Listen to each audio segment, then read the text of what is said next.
Good evening once again. पहला करंथियों जिसका हम मुतालिया कर रहे हैं।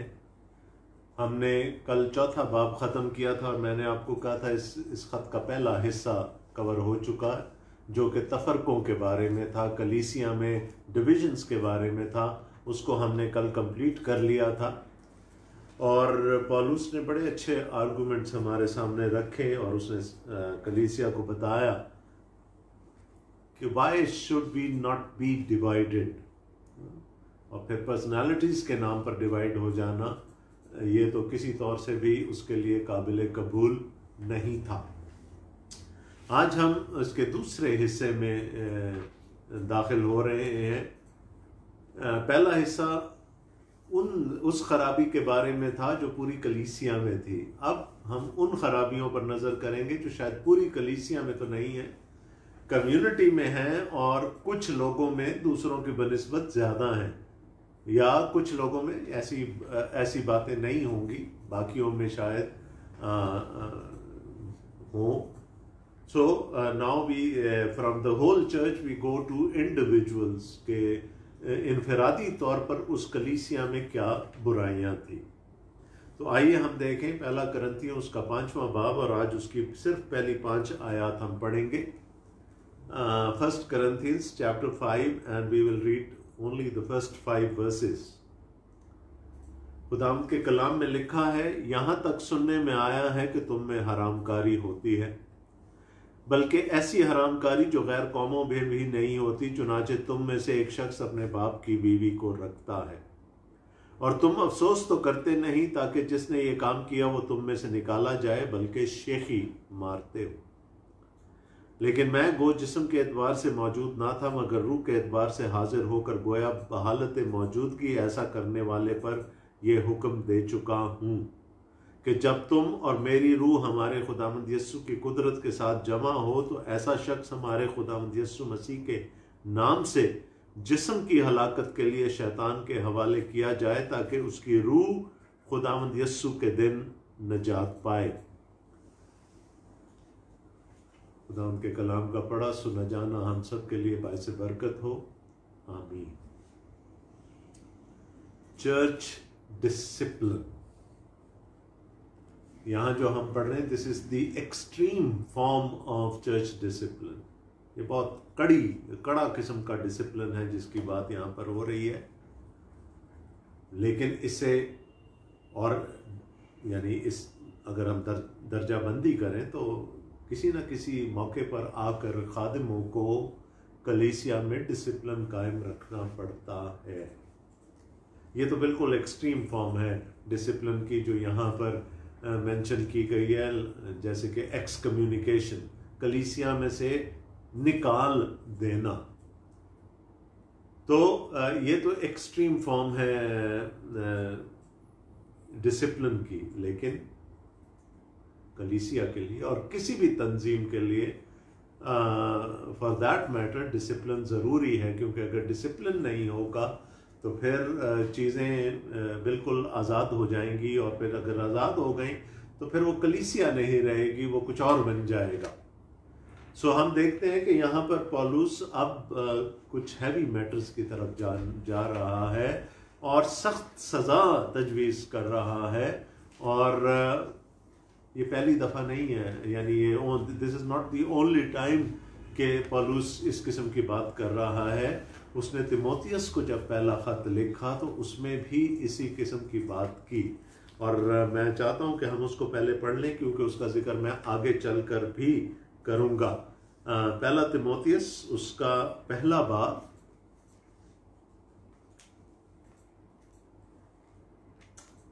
और उसकी 18वीं आयत से। पहला तिमोथियस उसका पहला बाब और उसकी 18वीं आयत से। आए फरजंद तिमोथियस, उन पेशगोइयों के मुआफिक जो पहले तेरी बाबत की गई थी, मैं ये हुक्म तेरे सपुर्द करता हूँ ताकि तू उनके मुताबिक अच्छी लड़ाई लड़ता रहे और ईमान और उस नेक नियत पर कायम रहे जिसको दूर करने के सबब से बाज लोगों के ईमान का जहाज गर्क हो गया उन्हीं में से हुमनीस और सिकंदर हैं जिन्हें मैंने शैतान के हवाले किया ताकि कुफर से बाज रहना सीखे। सो पौलुस को खुद भी शायद इससे पहले या इसके बाद ये कड़े स्टेप्स लेने पड़े।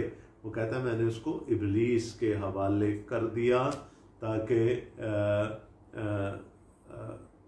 वो कुफर ना बके। उन्नीस के बारे में, सिकंदर के बारे में हम बहुत ज़्यादा नहीं जानते, जितना लिखा है हमें उसी पर इक्तिफा करना है। और आज का हमारा पैसेज भी कुछ ऐसा ही है।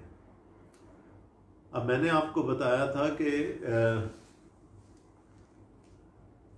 जो करंथस का शहर था, it was morally a very corrupt city. इखलाकी लिहाज से यहाँ बहुत गिरावट थी करंथस के शहर में, और जाहिर है, और ये यूनानियों में थी, और वहाँ तो जो हरामकारी थी उसको इबादत का दर्जा हासिल था। और उन्हीं यूनानियों में से कुछ लोग मसीह में आ गए, और आ तो गए मसीह में, लेकिन वो जो बरसों पुरानी आदतें थी शायद वो उनको पूरी तरह से नहीं छोड़ पाए, और वो उसी हरामकारी को कि अगर वो वहाँ पर भी एक्सेप्टेबल थी वो यहाँ पर भी होगी, वो अपने साथ ले आए, कलीसिया में ले आए। लेकिन पौलुस अब उनको बता रहे हैं कि this is not acceptable at all. और क्यों एक्सेप्टेबल नहीं है ये कलीसिया में? ये इसलिए है कि this is a direct challenge to the holiness of God. अगर कलीसिया में इस किस्म का गुनाह होता है तो इसका मतलब है कि हम खुदा के तकद्दुस को, उसकी पाकीज़गी को चैलेंज कर रहे हैं। थोड़ी देर के लिए आपको पुराने अहदनामे में लेके जाऊंगा। खैमा इज्तिमा लगाया गया, और मैंने ये बात पहले भी कही थी कि खुदा ने कहा कि मैं अपने लोगों के दरमियान रहना चाहता हूं। और मैंने आपसे कहा था it was a very dangerous proposition. ये बहुत खतरनाक हो सकता था एक पाक खुदा का नापाक लोगों में रहना। तो खुदा ने कहा मैं अपने आप को एक छोटे से कमरे तक, एक तारीक कमरे तक रिस्ट्रिक्टेड रखूंगा। मुझ तक रसाई सिर्फ सरदार काहिन की होगी, और वो भी साल में एक दफा। लेकिन उस खैमा इज्तिमा के अहाते में भी आने के लिए तुम्हें अपने आप को पाक करना होगा। और फिर खुदा ने कुर्बानियों का एक पूरा एक निज़ाम दे दिया कि कैसे वो अपने आप को अपने गुनाह से पाक करेंगे। लेकिन फिर उसके बाद शरीयत में बहुत सारी चीज़ें बता दी गई जिसकी सबब से इंसान नापाक हो जाता था, और जो नापाक हो जाता था उसको कैंप से बाहर जाना पड़ता था, और शायद पूरा दिन उसको कैंप से बाहर गुजारना पड़ता था। फिर वो आता था और रिचुअली अपने आप को प्योरीफाई करता था, रिचुअली रसूमाती तौर पर अपने आप को पाक करता था, तो तब वो कैंप के अंदर और हैकल में जाने के काबिल होता था। Why was it? Because खुदा पाक है, खुदा मुकद्दस है, खुदा होली है। उसकी मौजूदगी में हम नापाकी के साथ नहीं आ सकते। जब हम नए अहदनामा में आते हैं तो हम छुप जाते हैं यीशु मसीह के खून के नीचे, हम उसकी कुर्बानी के नीचे छुप जाते हैं, हम उसकी रास्तबाजी के नीचे छुप जाते हैं, और यूं हमें अपने आप को रिचुअली प्योरीफाई नहीं करना पड़ता, और हम खुदा की हजूरी में आ जाते हैं। लेकिन इसका ये मतलब नहीं कि हम खुदा की पाकीज़गी को फिर फॉर ग्रांटेड लेना शुरू कर दें। देखें, जो यहाँ पर बात हो रही है ना, वो किसी एक गुनाह की नहीं हो रही कि फॉर एग्जांपल किसी से गलती हो गई, एक दफ़ा हरामकारी हो गई, उसने अपने गुनाह का इकरार कर लिया और उसको मना कर दिया कि उसने कहा मैं आइंदा नहीं करूँगा, खुदा ने उसको बहाल कर दिया। और ऐसे लोगों को जो गिर जाएं उनके लिए हमें हुक्म क्या दिया गया था कि हमें उनको उठा खड़ा करना है। जो कमज़ोर हैं, जो गिर जाएं, उनको कलीसिया की जिम्मेदारी है कि उनको उठा खड़ा करें। लेकिन वो जो एक गुनाह करें और उसी गुनाह में रहना चाहें, it becomes a direct challenge to the holiness of God, and this is not acceptable. अब कलीसिया में कई किस्म के रवैये होलीनेस के बारे में पाए जाते हैं। एक तरफ तो बिल्कुल चलें जी, चूँकि हम रास्तबाज ठहराए जा चुके हैं, हम आज़ाद हैं। उन्होंने अपने गुनाहों के लिए पर्दा बना लिया उस आज़ादी को कि हम जो मर्जी कर लें। ये एक एक्सट्रीम है। दूसरी एक्सट्रीम वो लोग हैं जो आज भी शरीयत बनाकर चीज़ों को पेश करना चाहते हैं। वो कहते हैं नहीं नहीं नहीं नहीं नहीं, ऐसा होना चाहिए। तो कलीसिया में भी फ़कीह और फरीसी आज भी मौजूद हैं। तो हमें, अगर हम खुदावंद यीशु मसीह में आ गए हैं और हम आज़ाद भी कर दिए गए हैं और हम पर सज़ा का हुक्म नहीं भी है, तब भी हम खुदा की पाकीज़गी को फॉर ग्रांटेड नहीं ले सकते। और अगर ऐसी चीज़ें कलीसिया में हो रही हैं तो फिर they have to be rooted out, क्योंकि होते होते होते होते ये कैंसर बन जाता है, नासूर बन जाता है। और मुझे बड़े अफसोस के साथ कहना पड़ता है कि आज ये नहीं हो रहा, ये डिसिप्लिनिंग चर्चेस में नहीं हो रही। उस ज़माने की कलीसिया थी, करंथस की कलीसिया थी, उसके पास तो ऑप्शन भी और कोई नहीं थे ना, कि अगर इस कलीसिया से निकाला गया बंदा तो कहाँ जाएगा। आज एक कलीसिया में खादिम जो है वो दिल कड़ा करके सज़ा दे भी देता है, रेप्रिमांड कर भी देता है, तो गली के दूसरे नुक्कड़ पर एक और चर्च बना हुआ है, लोग वहाँ चले जाते हैं, वहाँ उनको कुशादा बाहों के साथ वेलकम किया जाता कि आ जाए जी आप हमारे पास आ।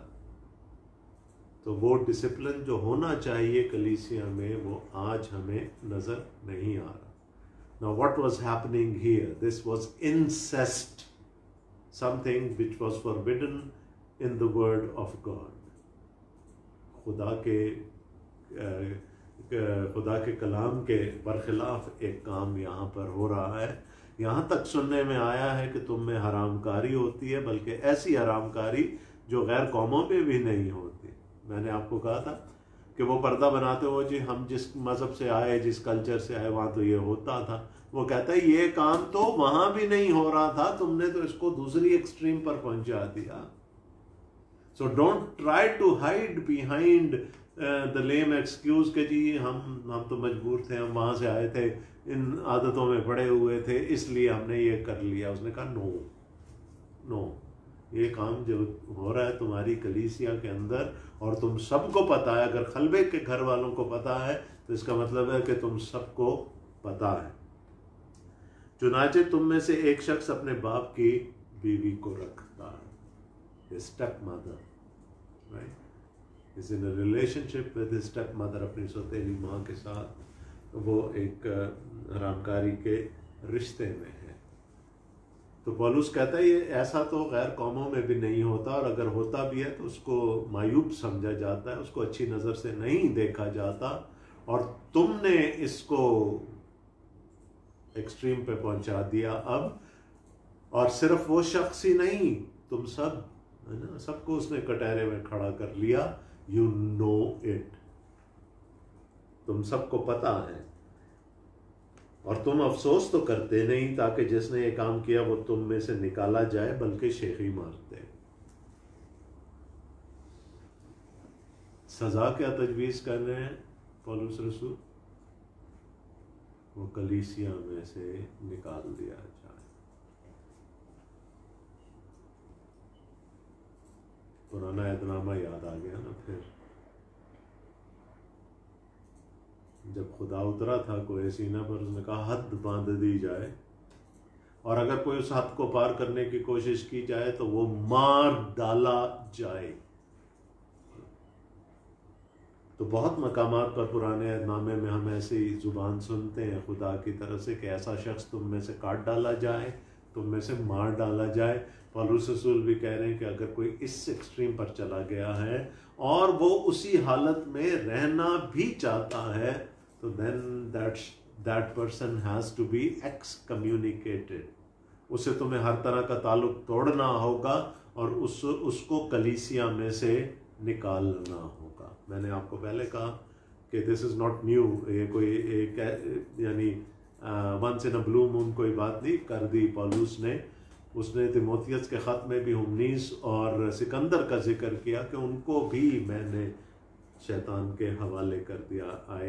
आई threw them out of the church. और ये ज़रूरी है चर्च डिसिप्लिन के लिए। लेकिन मैं गो जिस्म के एतबार से तो मौजूद ना था, मगर रूह के एतबार से हाजिर होकर गोया बहालत मौजूदगी ऐसा करने वाले पर यह हुक्म दे चुका हूं। हो गया, फैसला हो गया, हुक्म दे दिया, ठीक है, कि जब तुम और मेरी रूह हमारे खुदावंद यीशु मसीह की कुदरत के साथ जमा हो तो ऐसा शख्स हमारे खुदावंद यीशु मसीह के नाम से जिस्म की हलाकत के लिए शैतान के हवाले किया जाए, ताकि उसकी रूह खुदावंद यीशु के दिन न जाए। वेरी डिफिकल्ट वर्सेस, है ना। मेरा और आपका ईमान है कि खुदा का कलाम प्रोग्रेसिव है। खुदा ने पहले शरीयत दी, फिर उसने नबियों को भेजा जिन्होंने जो गलत नजरियात थे शरीयत के बारे में उनकी तस्हीह की। यसु मसीह आया, उसने शरीयत को पूरा किया, मेसायानिक फुलफिलमेंट जिसे हम कहें, prophetic law, then the prophetic correction and then the messianic fulfilment. और फिर जब रसूलों ने खत लिखे तो उन्होंने इंजील को एक्सपाउंड किया और बताया कि कैसे इंजील को मुख्तलिफ सिचुएशंस में हम, या खुदावंद यीशु मसीह की मुंह की बातों को कैसे हम मुख्तलिफ सिचुएशंस में अप्लाई कर सकते हैं। आइए देखें खुदावंद यीशु मसीह ने इस बारे में क्या सिखाया था। मुकद्दस मत्ती का इंजीली बयान 18वां बाब और उसकी 15वीं आयत से ये डिसिप्लिन, चर्च डिसिप्लिन की बात हो रही है यहाँ पर। Matthew chapter 18 starting at verse 15। अगर तेरा भाई तेरा गुनाह करे तो जा और खलबत में बातचीत करके उसे समझा। Don't call for a press conference. अगर उसे कोई गलती हुई है तो पहले क्या कर, उसको जाकर समझा। मेरा ईमान है कि करंथस की कलीसिया ये पहले कर चुकी थी। पौलुस एकदम से एक्सट्रीम पर नहीं पहुंचता। पौलुस को शायद ये रिपोर्ट मिली थी कि हमने उसको बहुत एक ने जाकर उसको समझाया है, वो नहीं समझा। आप किसी को ऐसे ही नहीं चर्च से निकाल सकते। यीशु ने भी कहा कि पहले जाकर उसको खलवत में समझाओ, प्राइवेसी में उसको, ताकि उसकी वो अपनी बेइज्जती महसूस ना करे। अगर वो तेरी सुने तो तूने अपने भाई को पाल लिया। अगर करेक्शन हो गई है, there is no need to excommunicate that person. he should remain in the church। उसको आगे बिल्ड करना। और अगर ना सुने तो एक दो आदमियों को अपने साथ ले जा, ताकि हर एक बात 2-3 गवाहों की जुबान से साबित हो। नहीं मानी बात उसने तो फिर एल्डर्स को ले जाओ, बुजुर्गों को ले जाओ कलीसिया के, फिर समझाने की कोशिश करो। अगर वो उनकी सुनने से भी इनकार करे तो कलीसिया से कह, और अगर कलीसिया की सुनने से भी इनकार करे तो तू उसे गैर कौम वाले और महसूल लेने वाले के बराबर जान।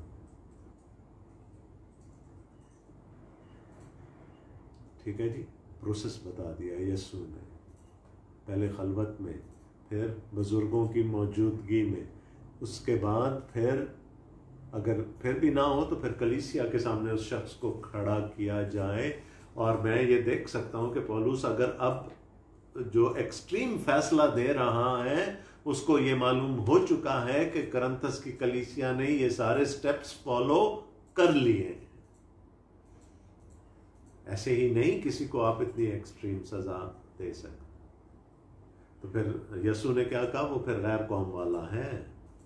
He should be thrown out of the church. वो फिर गैर कौम वाले और महसूल लेने वाले के बराबर उसको जानो, एक्सकम्युनिकेट दैट पर्सन। और आगे यीशु ने कहा, मैं तुमसे सच कहता हूं कि, एंड दिस इज, यीशु को पता था this is going to be a very very tough decision, ये बहुत मुश्किल फैसला होगा। तो यीशु ने क्या कहा, मैं तुमसे सच कहता हूं कि जो कुछ तुम जमीन पर बांधोगे वो आसमान पर बंधेगा, और जो कुछ तुम जमीन पर खोलोगे वो आसमान पर खुलेगा। और उसके बाद एक आयत है जो कि हम जब भी दुआ करने बैठते हैं, मिल के बैठते हैं, तो ये आयत अक्सर हम कोट कर देते हैं। फिर मैं तुमसे कहता हूं कि अगर तुम में से दो शख्स जमीन पर किसी बात के लिए जिसे वो चाहते हो इत्तेफाक करें तो वो मेरे बाप की तरफ से जो आसमान पर है उनके लिए हो जाएगी, क्योंकि जहां दो या तीन मेरे नाम पर इकट्ठे हैं वहां पर मैं उनके बीच में हूं। खुदावंद यीशु मसीह ने इबादत की बात नहीं की थी, खुदावंद यीशु मसीह ने दुआ की बात नहीं की थी। खुदावंद यीशु मसीह ने कहा कि जब कोई टफ डिसीजन लेना हो, जब कोई मुश्किल फैसला लेना हो, तो अगर दो या तीन इस बात पर इत्तेफाक कर जाएंगे कलीसिया में, तो समझ लेना मेरा वोट भी उनके साथ है, मैं भी उनके साथ हूं। अब देखें कैसे पौलुस अपने मालिक की तालीम को अप्लाई करता है। पहला करंथियों का जो हवाला हम यहां पर पढ़ रहे हैं वो क्या कहता है? तुम्हें मालूम था, तुमने किया कुछ नहीं, है ना, लेकिन this is church in general. उसको ये भी पता था कि किन लोगों ने उसको जाकर समझाया है, क्या कुछ वहां पर पीछे हो चुका। लेकिन मैं गो जिस्म के एतबार से मौजूद ना था, मगर रूह के एतबार से हाजिर होकर गोया बहालत मौजूदगी ऐसा करने वाले पर यह हुक्म दे चुका हूं कि जब तुम, इट मीन्स कलीसिया, जब तुम और मेरी रूह, तो जब तुम ऐसा फैसला लोगे तो समझ लेना कि मैं I am with you in my spirit. ये मुहावरा है ना, हमारा भी मुहावरा, हम कहते हैं ना अपनी रूह में आपके साथ हैं, अगर फिजिकली नहीं भी है तो हम अपनी रूह के वसीले से आपके साथ है। तो वो कह रहे तुम और मेरी रूह, और उसको ये भी पता है कि और कौन है वहां पर, हमारे खुदावंद यीशु मसीह के नाम से, क्योंकि यीशु ने क्या कहा था, जहां दो या तीन मिलकर ऐसा फैसला लेंगे मैं उनके साथ हूंगा। तो अब पौलुस अपनी अपोस्टोलिक अथॉरिटी को भी इस्तेमाल कर रहा है, वो यीशु मसीह का वोट भी उसमें शामिल कर रहा है। वो कह रहा है कि अब, है ना, क्योंकि वो शख्स, तो हम शायद थोड़ा सा विजुअलाइज कर सकते हैं कि उस शख्स को समझाया गया, तन्हाई में नहीं समझा, उस शख्स को बुजुर्गों ने समझाया, नहीं समझा, और फिर उसको चर्च में जब कहा गया तो वो सीने पे हाथ बांध के उसने कहा नहीं, मैं तो ऐसे ही रहूंगा। तो जब ये बात आ गई तो पौलुस ने कहा कि तुम में से जो फैसला लेने की एहलियत रखते हैं वो और मैं अपनी रूह में, और खुदावंद यीशु मसीह तुम्हारे साथ मौजूद हैं। खुदावंद यीशु मसीह के नाम से जिस्म की हलाकत के लिए शैतान के हवाले किया जाए, ताकि उसकी रूह खुदावंद यीशु के दिन निजात पाए। थोड़ा सा मुश्किल है ना, कैसे जिस्म की हलाकत के लिए शैतान के हवाले कर दें कि उसका बदन गुनाह में मर जाए, उसकी रूह बच जाए। लेकिन ज़रा सोचने की कोशिश करें कि एक्सकम्युनिकेशन अच्छा इफेक्ट भी प्रोड्यूस कर सकते हैं।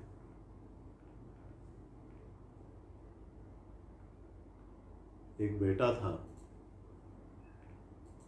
जिसने अपने बाप से अपनी जायदाद का हिस्सा मांगा। बाप ने उसको एक्सकम्युनिकेट नहीं किया था, उसने खुद अपने आप को एक्सकम्युनिकेट, उसने अपने बाप को एक्सकम्युनिकेट कर दिया, वो बाप को छोड़कर चला गया। जब सारा माल मता उड़ा दिया अयाशियों में, उसके बाद जब ये हालत आ गई कि उसको सूअरों की फलियां खानी पड़ी। और मैं कभी कभी सोचता हूँ एक यहूदी के हलक से वो उतरती कैसे होंगी।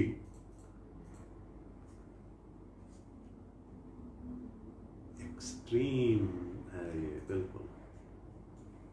तो कहाँ गया फिर? वापस आ गया ना बाप के पास, आ गया बाप के पास कि मैं तेरा और आसमान का, है ना, तेरी नज़र में और खुदा की नज़र में गुनाहगार ठहरा। अब मैं इस लायक भी नहीं हूं कि तेरा बेटा कहलाऊं, मुझे अपने खादमों की जगह रख ले। अब बाप की मोहब्बत ने क्या किया वो हम सब जानते हैं कि चौका भी पहना दिया, जूतियां भी पहना दी, उसके हाथ पे अंगूठी भी डाल दी, सब कुछ कर दिया, बच गया। चला गया था, शैतान के पास चला गया था, इब्लीस के पास चला गया था, बच गया, बच गई ना रूह उसकी। एक और छोटा सा वाक्य, यीशु ने अपनी हलाकत से पहले पतरस को कहा था, है पतरस, इबलीस ने तुमको मांग लिया है कि तुम्हें फटके, लेकिन मैंने तुम्हारे लिए दुआ की।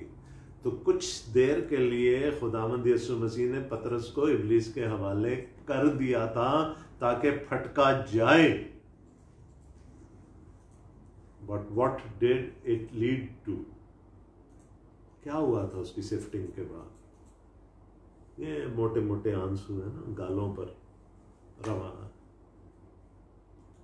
काश के यहूदा भी ऐसे कर लेता, खुदकुशी करने के बजाय।